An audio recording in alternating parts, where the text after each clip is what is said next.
Baru mereka dianggap berpegang kepada din ini ketika mereka kufur kepada tauhid. Akhirnya Pak, Nah, ini ayat Quran yang diselewengkan oleh ajaran Wahabi. Di ayat Quran yang dipelintir diselewengkan. banyak ya. Di era CI mungkin orang bejat masih dikatakan jadi ini adalah fardu ain.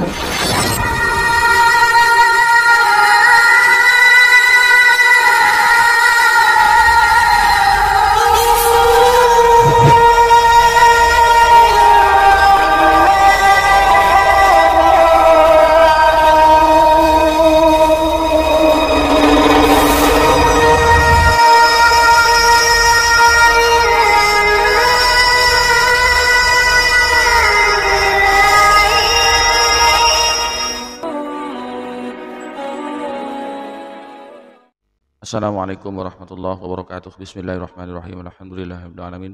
Nahmaduhu wa nasta'inuhu wa nastaghfiruh wa na'udzu billahi min syururi anfusina wa min sayyiati a'malina may yahdihillahu fala mudilla lahu wa may yudlilhu fala hadiyalah. Assalatu wassalamu ala Rasulillah wa ala alihi wa sahbihi wa man tabi'ahu wa mawala amma ba'du. Bersama TV yang dirahmati oleh Allah.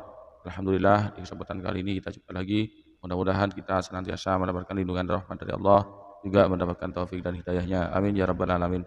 Saya ucapkan terima kasih yang sebesar-besarnya, yang sebanyak-banyaknya kepada para pemirsa, Bapak Ibu, yang telah mendukung channel kami, yang telah subscribe channel kami, dan bagi pemirsa yang baru menemukan channel kami bergabung, mudah-mudahan Anda mendapatkan tambahan ilmu yang dan barokah. Jangan lupa tekan tombol subscribe-nya, nyalakan tanda loncengnya, klik tanda jempolnya, kemudian tinggalkan komentar di bawah video ini.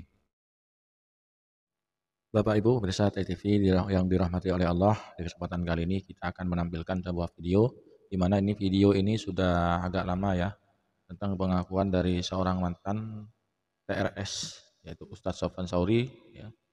Beliau itu mantan di TRS ya. Di sini judulnya bongkar ya. Ustadz Sofyan Sauri belak-belakan bongkar dusta kaum Wahabi tepat di depan jemaahnya ya. Ya, kita akan mengetahui apa saja kedustaan-kedustaan yang disimpan, yang dibuktikan oleh orang-orang Wahabi yang menamakan diri Salafi. Bagaimana ajaran yang tersembunyi di dalam Wahabi tersebut. Mari kita simak videonya. Seorang muwahhid itu kufur kepada tauhid, wa yu'min billah faqad istamsaka bil urwatil wuthqa. Baru mereka dianggap berpegang kepada din ini ketika mereka kufur kepada tauhid. Akhirnya Pak, nah, ini ayat Quran yang diselewengkan oleh ajaran Wahabi. Di ayat Quran yang dipelintir diselewengkan. banyak ya. Di era CI mungkin orang bejat masih dikatakan jadi ini adalah fardu ain ini. Tapi beda Pak dengan JAD Pak. Ini ada Ustadz Umar, beliau merupakan tangan kanan daripada Aman Abdurrahman. Ya, beliau dipersiapkan oleh Aman Abdurrahman. Ya, apa yang dia baca? Ya, Muhammad bin Abdul Wahab, kitab Ad-Durrur asalnya. Nah, menurut dari pemaparan Ustadz Sufyan Sauri ini ya, kitab rujukan dari mantan palang merah itu, mantan X dari RS itu, kitab rujukannya adalah Durrur As-Saniyah itu kitab karya dari Syekh Muhammad bin Abdul Wahab. Kitab yang dari pegangan dari mantan TRS itu adalah kitab Ad-Durrur As-Saniyah, yaitu yang kitab rujukannya para kaum Salafi, yaitu kelompok Wahabi yang menamakan diri Salafi. Kata Syarif Hatim Al-Auni pernah mengatakan ingkaru ala qatut at-takfir ad-durrur artinya khianati lil ummah wal watan. Mengikuti adanya korelasi antara pemahaman takfir dengan kitab Ad-Durrur Akadiyah. Khianati lil ummah wal watan. Maka berarti dia telah mengkhianati negara dan umat dan negara. Karena menganggap bahwa ajaran-ajaran Muhammad bin Abdul Wahab itu steril dari kesalahan, maka selama itu pemuda tidak ada yang bisa menjamin antum-antum ini di sini, ya kemudian membaca kitab-kitab semacam kitab yang saya bawa ini. Untungnya saya bersyukur ada saya sekali muslim ada Ustaz. Mungkin belum melarang membaca kitab-kitab semacam ini Pak. Karena membaca kitab-kitab ini tanpa ilmu alat yang baik, ya tidak mengenal tentang usul fikih, ya tidak tahu mana am, mana khas, mana muqayyad, mana mutlak. Ya, ada nasah mansuh dan sebagainya, kita jangan coba-coba Pak menafsirkan Pak. Apa yang di dalam Al-Qur'an. Dan Imam Nawawi dikatakan terindikasi bahwa pengarangnya adalah akidahnya adalah akidah Asy'ariyah. Jadi saya baca sempat mukadimah daripada Syekh Utsaimin. Ya, kalau saja Imam Nawawi punya jasa kepada umat Islam, ya tentu dia akan jatuh pada kekafiran. Dikatakan apa? Karena dia termasuk orang-orang yang mentaktilkan daripada sifat-sifat Allah. Imam besar Imam Nawawi, imam yang bermadzhab Imam Syafi'i, itu juga ulama rujukan dari kita Ahlussunnah yang mengikuti mazhab Syafi'iyah, itu dikafirkan oleh kaum Wahabi ini. Tidak ada yang benar ya bagi mereka, bagi kaum Wahabi ini, umat Islam tidak ada yang benar kecuali kelompoknya sendiri. Semuanya, jangankan kita masyarakat awam, ulama kita itu dikafirkan ya.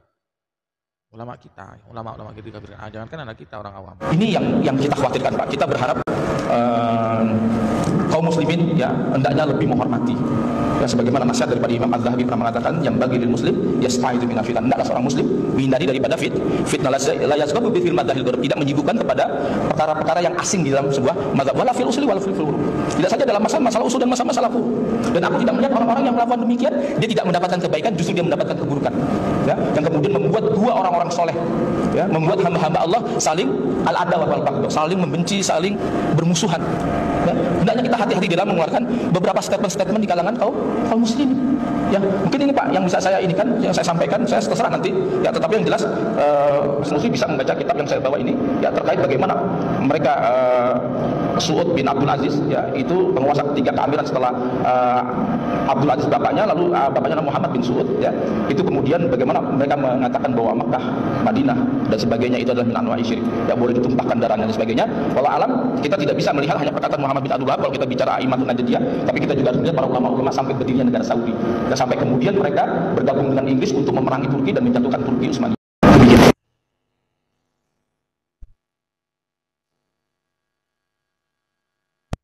Lihat kondisi mereka dalam keadaan lemah atau tidak.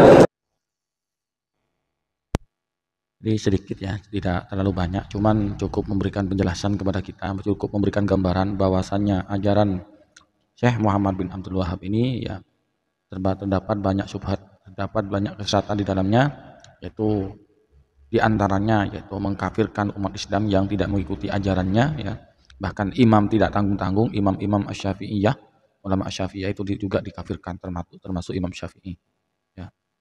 Jadi dianggap syirik semua ya, yang tidak mengikuti ajarannya Muhammad Syekh Abdul Wahab ini semuanya dianggap syirik.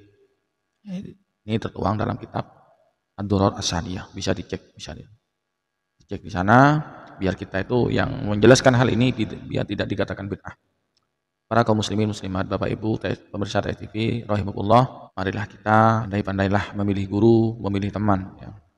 Kalau sekiranya guru tidak sama ya, pendapatnya nyeleneh yang tidak sama dengan pendapatnya ulama, mayoritas ulama khususnya di Indonesia sudah berbenturan pendapatnya dengan ulama-ulama salaf, sudah kemudian ada unsur kebohongan di dalam, maka janganlah kita berguru. Jangan sampai kita salah guru dan salah cari pilih teman, agar kita tidak menjadi orang yang merugi di dunia dunya wal akhirah. Ini yang dapat kami sampaikan, mudah-mudahan bermanfaat. Lebihnya mohon maaf. Assalamualaikum warahmatullahi wabarakatuh.